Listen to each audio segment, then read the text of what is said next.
Start. Apart from the three accused whose presence at the place of occurrence was not accepted, the trial court also doubted the presence of two out of the three eyewitnesses. The trial court further held that even PW2, the only remaining eyewitness, had mixed up truth with falsehood, but his testimony was not liable to be discarded wholly since he had himself received injury in the same occurrence. In regard to the injury, the trial court came to a truly amazing conclusion. The injury on the hand of Ramesh was certainly in existence, and it was also proved by the medical evidence. The trial court resolved the contradiction by fastening the injury to Ramesh on to the appellant, even though that was not the case of the prosecution. The appellant was thus held guilty also of causing the knife injury to Ramesh and came to be convicted under section 324 in addition to section 302 of the Penal Code.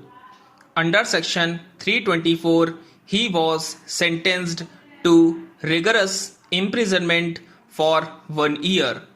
He was also convicted under section 25 of the Arms Act by a separate judgment of the trial court dated February 2, 1998 in Sessions case number 26 of 1993 and sentenced to the period of imprisonment already undergone as under trial.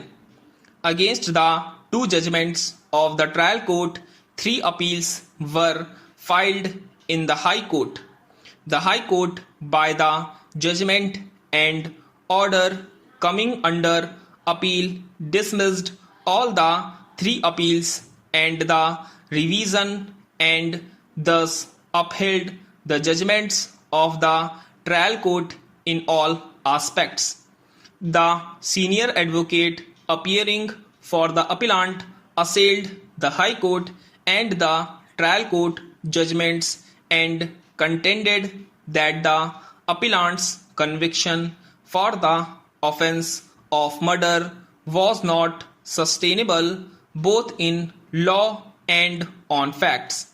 He submitted that there were at least 4 circumstances that falsified and completely demolished the prosecution case. First, there was a patent contradiction between the prosecution case and the motive assigned by it to the accused for committing the crime.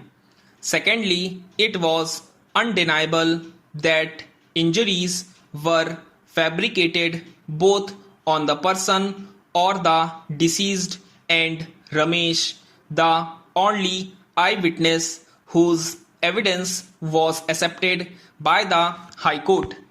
According to the prosecution case, there was a fierce enmity between the persons of accused party and complainant party.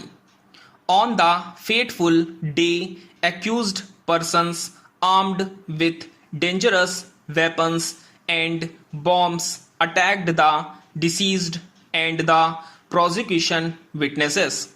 Appellant hurled bomb on deceased and he died on the spot, and others also hurled bombs and prosecution witnesses suffered splinter injuries. The High Court upheld the acquittal of all the accused except the appellant and convicted the appellant under Section 302.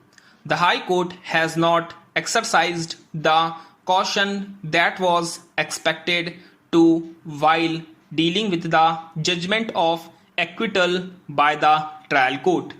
High Court was not justified in interfering with the well-considered judgment of the trial court. Stop.